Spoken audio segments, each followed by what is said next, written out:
Sometimes things just don't work out. Today we're here to talk about the worst of the worst during our time in Europe and the UK. You're listening to Travel FOMO, a podcast for people self-diagnosed with wanderlust.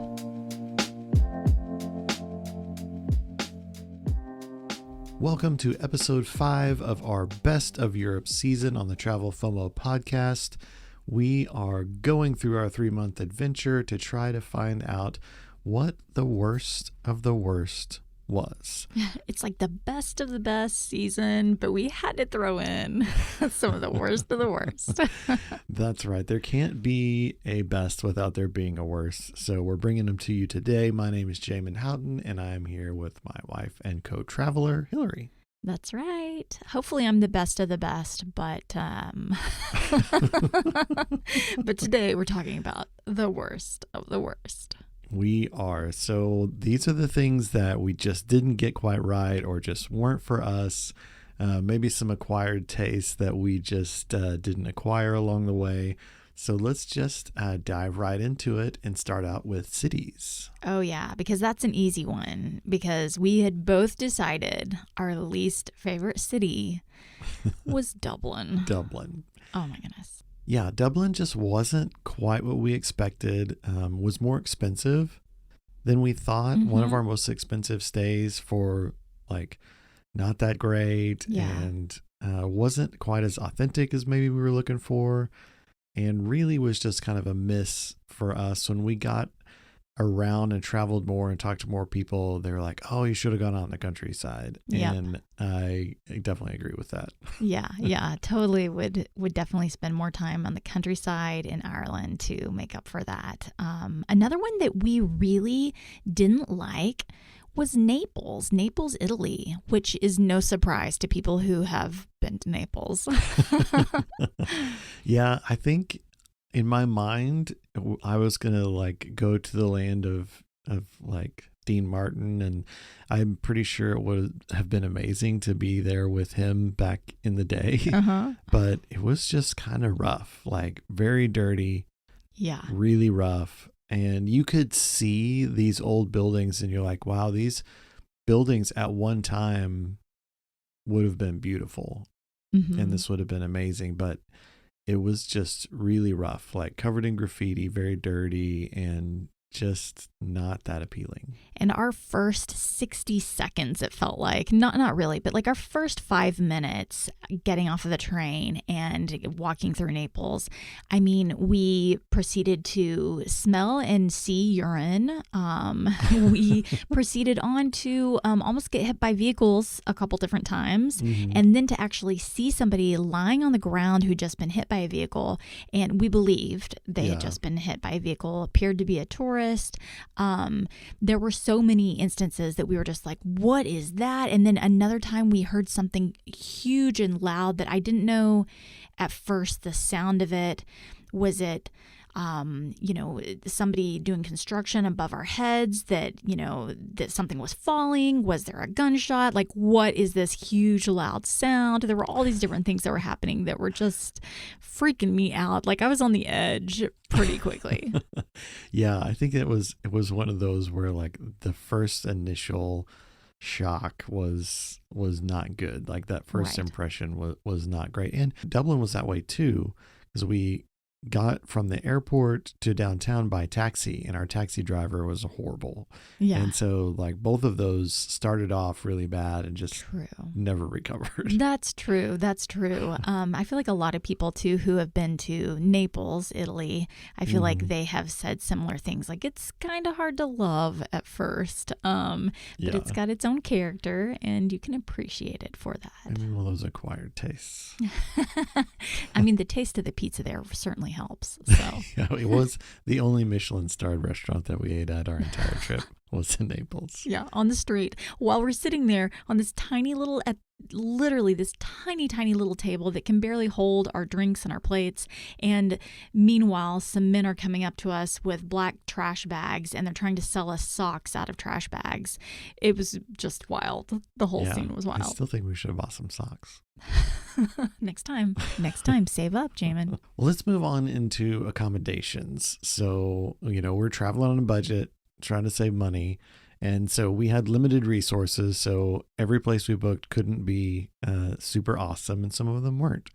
So what do you think were some of our worst accommodations? Well, it's funny because our list includes some of the same places. Yeah. So I wonder about like your overall initial experience and how that influences everything there. But we really weren't fans of our hostel we stayed at in Dublin.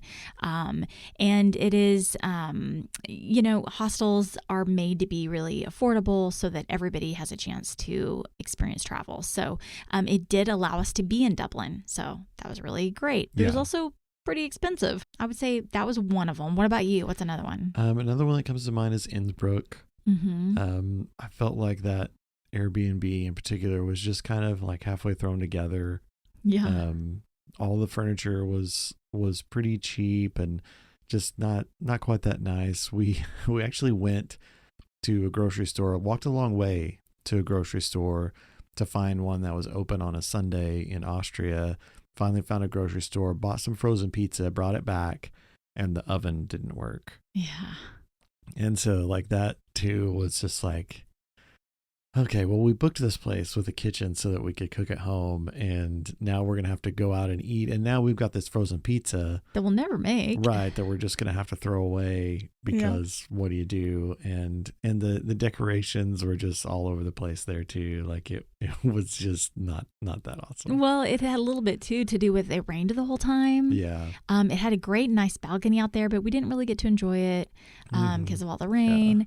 Yeah. We also, I will never forget that bathroom because the toilet seat alone was memorable. It was like this comic strip pattern. So it's like all these blues and reds and crazy colors. And that was the toilet seat. And so we just got some really great photos and memories from that. And also that was the bathroom where I fell getting out of the shower like an old lady and almost broke my hip. I thought I was going to die right there on the floor. Okay, so what about train rides? We've had some very eventful train rides. What would you say are one of the worst train rides that we dealt with? Well, getting to Sorrento from Pompeii was pretty rough. The Italian train systems, there are frequent strikes.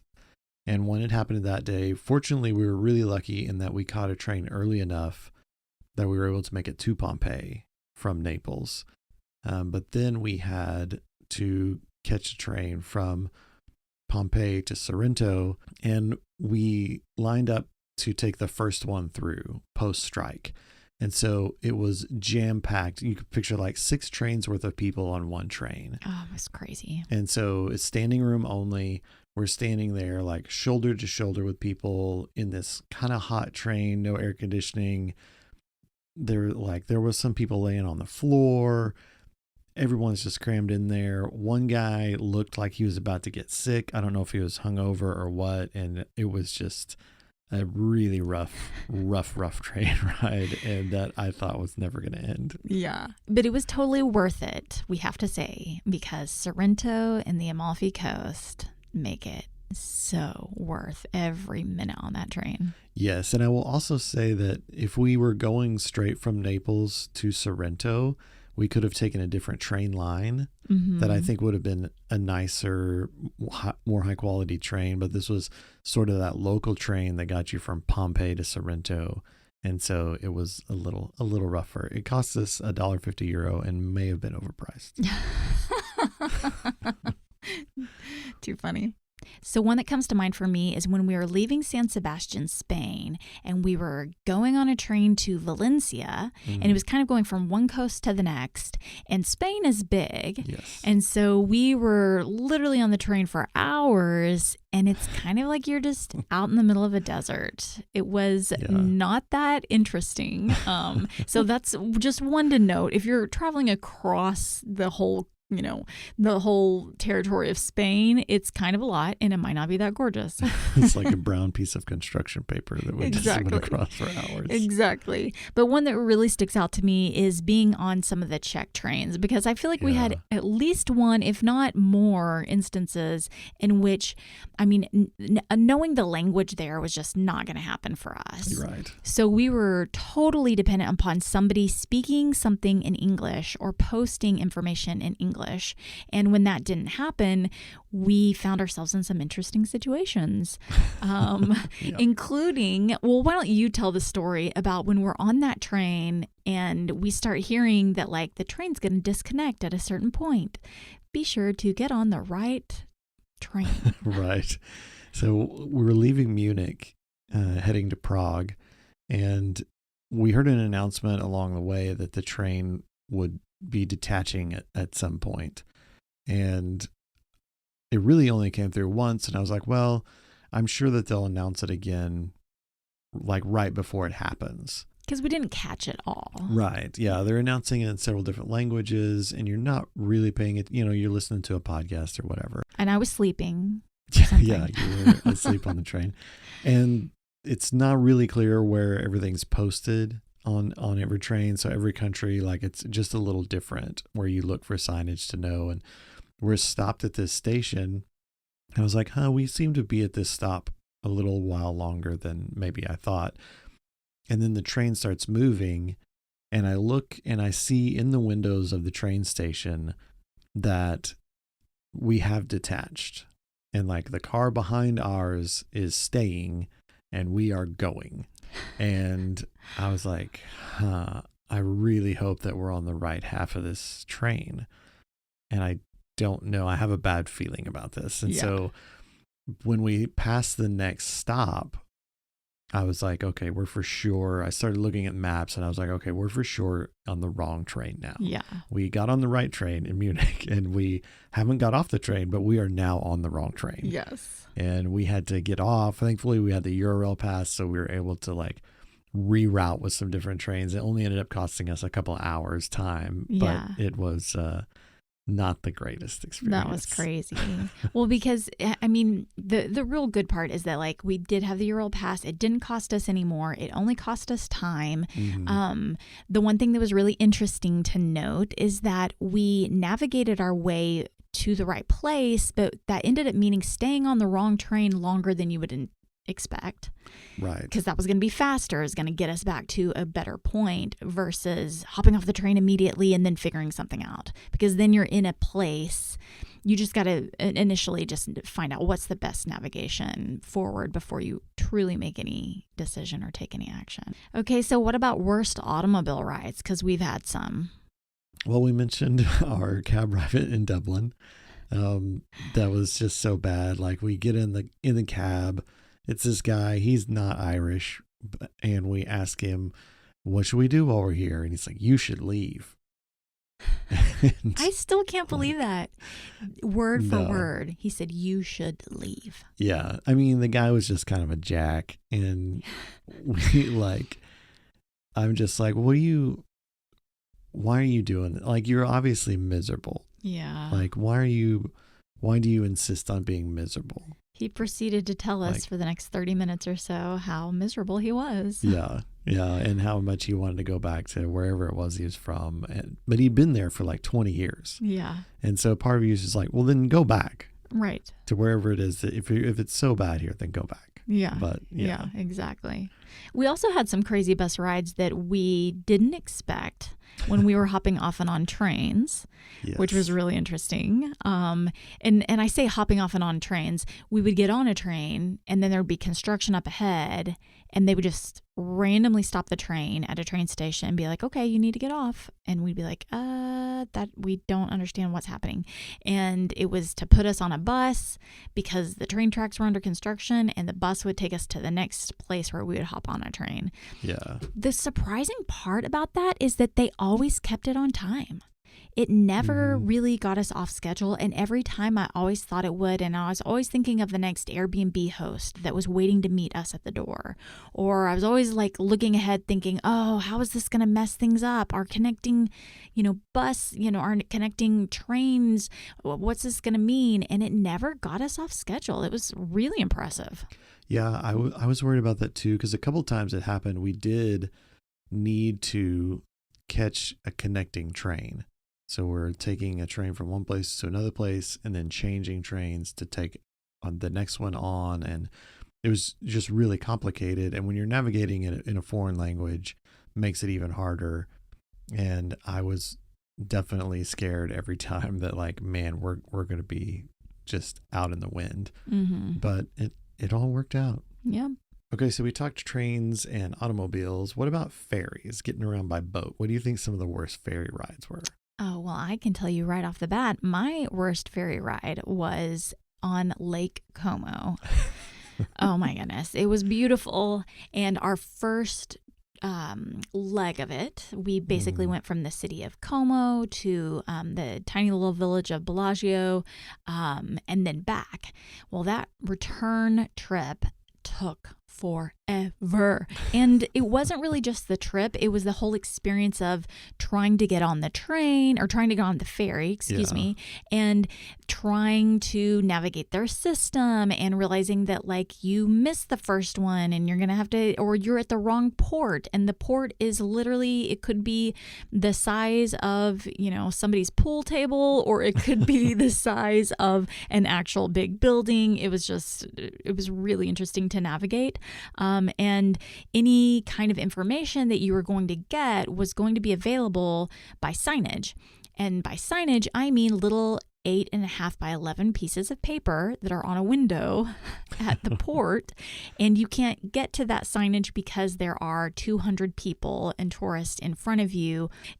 They're in line for the next ferry or they're trying to get on a ferry. So that was rough. I was also getting sick. And I couldn't handle it. I was like, this is so rough. And we were also trying to be really affordable. So we had the longest ferry ride. We didn't take an express trip and pay a lot more for that. And so it ended up being kind of a long day. But yeah, that return trip was not the greatest of all. Yeah.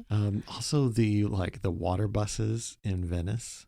Oh, they could be crazy. Yeah. So I think when you picture Venice, you picture like yourself in a gondola being like rowed along the Grand Canal. Yeah. And you can do that. It's expensive. And you can also take water taxis, which are kind of cool too. That's very like Pierce Brosnan to like show up in a water taxi in Venice or something. And then the other option is the water bus, and it's just not great. Without needing to say anything, you guys know that we took the water bus. Yeah, we went the affordable route, and we're on the water bus, just packed with people and hot, and like just not the romantic, magical Venice experience. You're also really close to the water, like really close to the water, and you see exactly how interesting that water can be. Yeah, it's not beautiful water. We also brought some items that we look back and we go, man, like what was like the worst item that you brought that you just regret making room for and carrying around this whole time? And I'm just curious, what would you say that yours was? We took backpacks, and I brought a crossbody bag that I would carry. That my idea was I'll carry it during the day. Our camera can go in it. Yeah. And things like that. And it had like cool little zippers, hidden zippers where you could put like your passport, right? Right. Like my passport could go in there, my phone and things like that. So I thought that would be a good idea to have that stuff always like right there and accessible on me. And I still like that idea, but the bag in particular that I bought wasn't big enough. Mm. And so it really didn't fit the camera well. Like you could get the camera in it, but you almost had to kind of take it off of the gimbal and all the stuff. And so it just wasn't quite big enough. I ended up abandoning it pretty early on. I think in Stratford-upon-Avon, I got rid of that thing. Oh, yeah, you did, huh? Yeah, and just bought a bigger messenger bag to Yeah. carry. And once I did that, it was great. And the messenger bag worked perfect. So I liked the idea of bringing the bag, but the one that I brought just wasn't big enough to do the job. And I think I tend to do that. I'm like, well, this will be fine. Mm-hmm. And this will get me by. Mm-hmm. But then I realized like this is going to have to get me by for like 3 months. Right. So that's not going to work. Right. And I had to abandon ship. Yeah. What about you? I would say, and I hesitate to say, but I would say it'd be my Crocs. Really? Yeah. That's so interesting to me. Is it? You don't seem that surprised. I know. It's just, it's this crazy thing because we had all these conversations when you were going everywhere looking for the Crocs to buy that I feel like you were just telling me all the time about how magical they would be to have. They were going to be great. I think there was a flaw in this pair that I had. Was it all the little holes in them? Yes, it was actually. Yeah. It was so cold in our first month or so there, probably a month and a half. It was so cold, like Crocs were not a good option at all and so wet. And so I ended up immediately, like our second city we went to, I ended up buying some boots. And we were in England and Doc Martens were really, really big there. And I was like, yes, I'm going with this look. I love their style. I'm totally replicating this. So the Crocs were a miss. The Docs were awesome. Crocs are Docs. Docs win. And I will say I kept them the whole time. And I don't really know if I would have even done that because they took up a lot of room in my bag.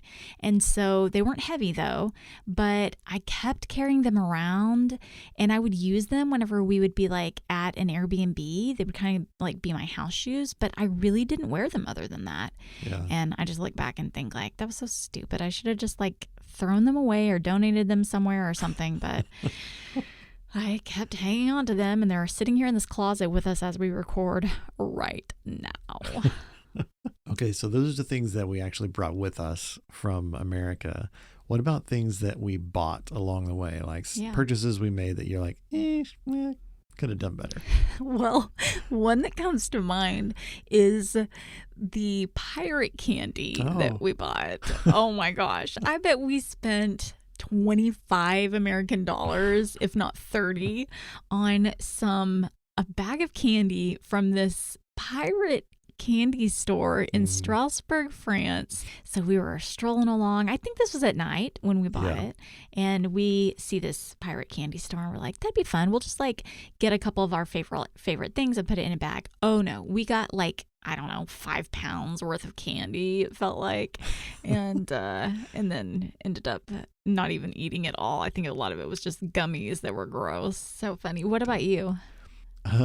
So you remember in Bruges, we went and bought groceries because we would do that, especially if we were staying anywhere for any length of time at all.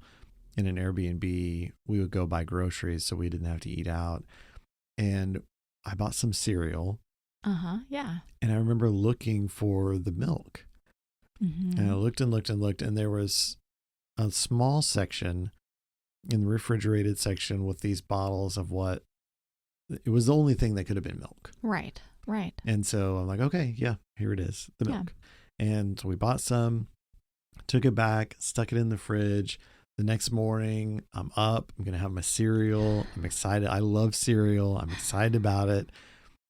Pour my bowl of cereal, milk over the top, take the first bite, and it's buttermilk. That's crazy. And buttermilk is not great.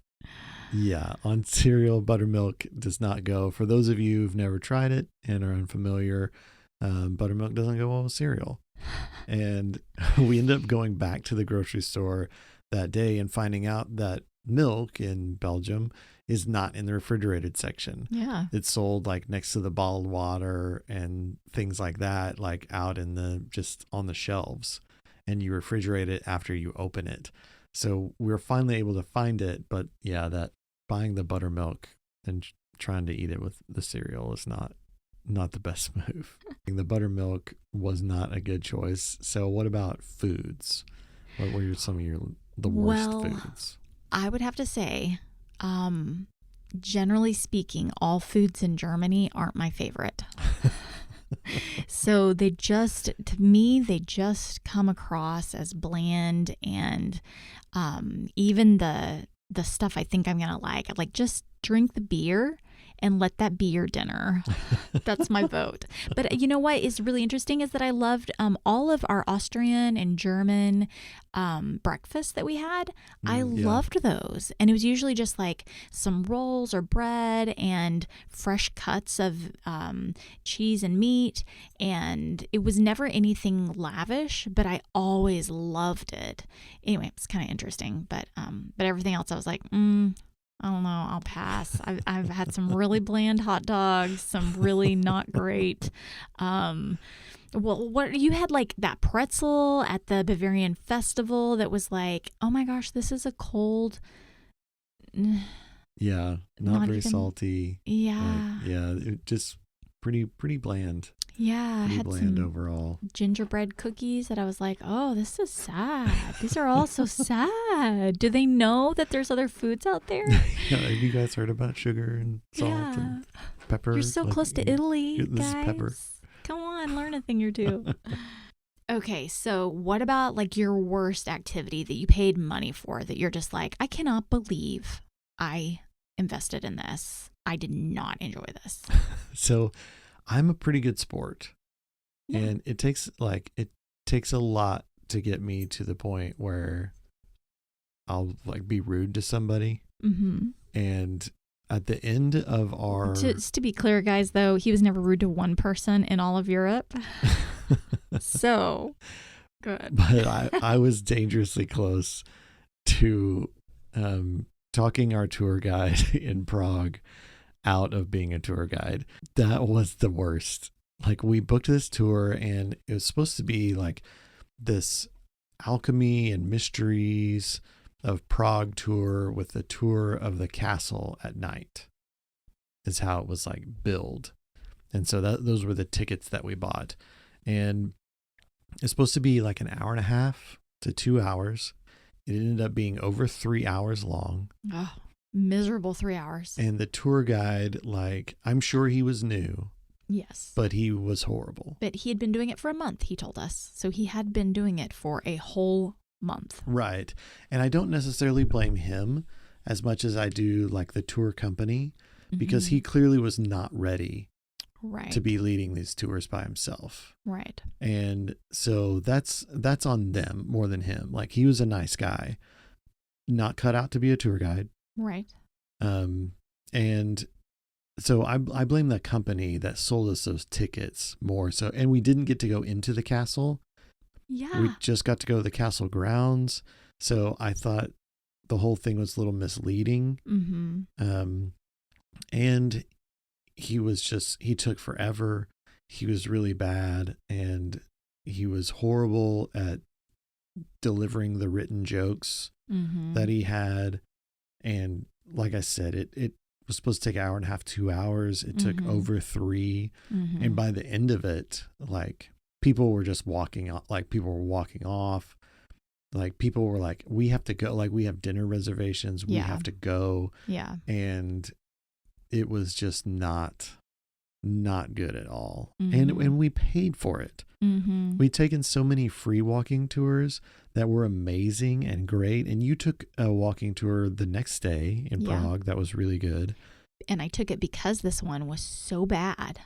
Yeah. That I sought out another tour to make up for it. Yeah. Right. You were sick too during this tour. You were like, your allergies were really, really bad. And so I was struggling anyway. And then being drug around by, honestly, he shows up in this like cape and like floofy hat.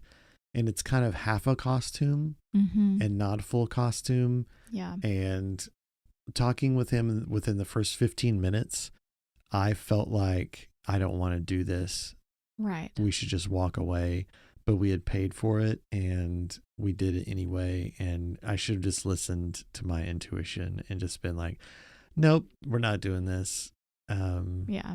It was just not good. That was a big loss from my perspective. I'm like, man, I cannot believe we spent all that time in one of our only nights in Prague. Right. And that's the other thing is like we had such a limited time to be there in such an awesome city. Mm-hmm. One that I want to go back to and think about going back to all the time. And I'm like, I can't believe we spent such a huge chunk of time and like paid for the pleasure of being drug around and listening to nonsense for 3 hours. Yeah. What's some of the activities that you would have skipped? Well, I would probably pass on the ability to learn how to row like a gondola in Venice. When we were in Venice, Italy, we, instead of taking a gondola ride, we decided to take a session where they teach you how to row like a gondolier. That's the word. Gondolier. Yeah. Gondolin man? I think I said gondolin. Yeah. Those are people that are from gondolas. If you only ever live on a gondola, you're a gondolin. You're a gondolin. Yeah, so I basically didn't care for it as much. You didn't mind it all that much. I didn't mind it, no. Right, but it was definitely one of my least favorite things that I did. Interesting note, I was not feeling good on that one. Yeah. I was in a bad place. And so I was like trying to cope with this. I think we'd actually just come from Lake Como where I hadn't been feeling good. And we get to Venice, Italy. And I'm just like, okay, all right. We're going to go do this. And I kind of had to like muster up the energy to go and do it. And then I realize that like, oh, this person that is teaching us, they've showed up in their rowing gear. Like they're like going to go out and like row in the Olympics. Right. Like an athletic competition. And here we are like as casual civilians. And it was like, oh yeah, I didn't realize this was going to be like, okay, get your sweat on. We're going to like work up a sweat today. And right. You know, and so it wasn't, I thought it was going to be more like, hey, I'm going to row and I'm going to show you places and I'm going to tell you about like the history behind rowing in Venice and I'm going to show you all the art of it and I'm going to let you try it and it's going to be so interesting. It turned into more of a session of like a coach barking orders at you while you're trying to do what they're telling you to do, and they really want you to get it right because they want to win the race that nobody else is participating in. And so it just turned into this like I was just like, I don't like people yelling and barking at me, and barking is the only way I can say it. That just keeps coming to mind when I think of that afternoon. But yeah, I was like, by the time it was over with, I was like barking back, and I was like, I actually was rude at that point. Like I was like, you need to like chill out and quit screaming at me. So that was not my favorite. I would definitely just pay for a gondola ride and just enjoy it, or go into this other one knowing that I'm going to learn to row and it's going to be an athletic afternoon, and just be okay with that. Just know that, you know? Yeah, I was with you. I thought that it would be like 15 or 20 minutes of like, here, give it a try. Right. And like, okay, do it like this. And like, wasn't that fun? Go sit back down while I like talk to you about rowing in Venice. But it was definitely an athletic endeavor where you felt like you were at the bottom of like a Roman or a Viking ship being like told to row faster and harder. Okay, so we have delivered to you a lot of the worst of the worst. And negative Nellies over here. So to not bring you completely down, let's turn it into a lessons learned activity. So what would we do differently? What are some ways that we could change it up, and when we go back to Europe, not make the same mistakes again? Exactly. Some redeeming thoughts. Okay, well, one of the first things that I would just say right off the bat, which we mentioned immediately, was Ireland and how we wish we would have done Ireland differently. And that's just really enjoying the countryside that everybody loves so much. And we kind of just didn't educate ourselves enough on that. Yeah. And so we scheduled around the cities more so than the countryside. And so I would definitely do that differently. And I would definitely give Ireland another shot because I think it deserves it. Yeah, I'm definitely interested to go back to Ireland and try it differently, go out in the countryside. I will say if you are in Dublin, the Jameson tour was amazing. So we did do some cool stuff. We had some decent food there too. But yeah, I would get out in the countryside and just see it from there. And we just had so many places to go and so little time to prepare. And we were moving so quickly that we just didn't fully vet out all of our options, and I think getting out in the countryside would have been a good choice. Yeah. You talk about the tour at the Jameson distillery, and that was such a great tour, and it was the tour guide himself that was so good. Yeah. And that does also bring me to another redeeming thought, which is the idea of, really try to take tours where you have seen that the specific guide who's going to be present to take you on a tour, that guide is getting great reviews. Yeah. So that is something that you can do that will really help make your experience the best possible. The instances where we didn't have guide specific ratings, we actually had really, we didn't necessarily have great experiences. Right. So some of our least favorite activities were also activities where we had no clue who the guide was and we didn't know if they were highly rated. Also, for us in the ferries, I think just understanding the local nuances of the ferry system would help you out a lot. For us in Como, we showed up late to the initial ferry, or not really late, but not in enough time to get on the first ferry. So we end up waiting.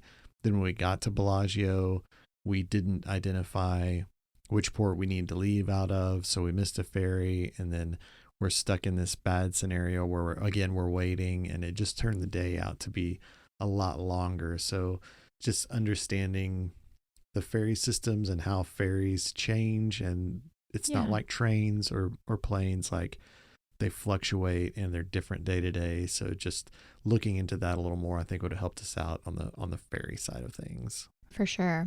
And also in regard to transportation, with trains, be flexible and stay informed, because our Eurail passes that we did get, they gave us so much flexibility. So if you get one of those, you're really going to appreciate that, because depending on which pass you have, you can get a pass that will allow you to grab any train, any day. Like, it's just crazy, the flexibility that you have, and you can just travel as much as you want in one day. So if something goes wrong, you've got tons of options of other trains that you can take throughout a day. So just another transportation note. Yeah. I would also say bring less stuff. For me, I think I would have brought less things and given myself the option to buy more things while I was there. I know in Bath, we went into a thrift store and I bought a sweater that I ended up wearing a lot in England and throughout like Northern Europe. And I think I paid like €5 for it. And I wish that I had done more of that I had brought less stuff and like paid for less stuff here and left myself more availability to buy more over there. Not expensive stuff, but just like cool local stuff that adds to the experience a little bit. Yeah. I would say overall, our worst of the worst just wasn't that bad. Not too bad.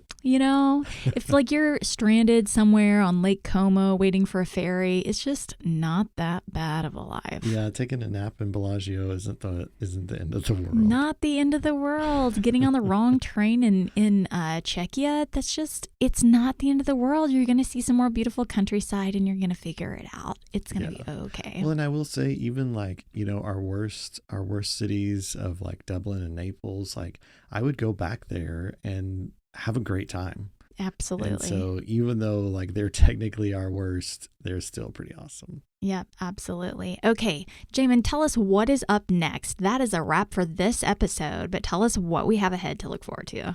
So our next episode we're really excited about. We're going to tell you how travel can change your life. And so how it changed us.